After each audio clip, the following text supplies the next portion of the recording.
इसमें देखिए नसरुम मिन अल्लाह, अल्लाह की तरफ से मदद जी।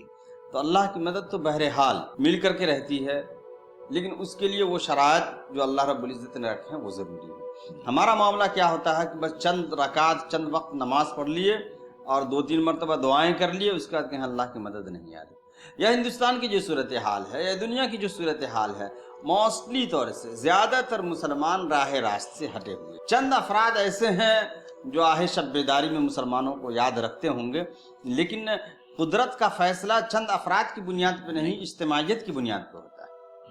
कुदरत अफराद से इग़मास तो कर लेती है, करती नहीं उम्मत के गुनाहों को कभी माफ़। नसरुम मिन अल्लाह, अगर हम चाहते हैं तो सारी दुनिया के मुसलमानों को अपने आप को उस हैसियत से पेश करना चाहिए कि अल्लाह की मदद आए। बड़ा प्यारा शेर है अल्लामा इकबाल का कि फ़िज़ाए बद्र पैदा कर फरिश्ते तेरी नुसरत को, उतर आएंगे गर्दों से कतार अंदर कतार अब भी।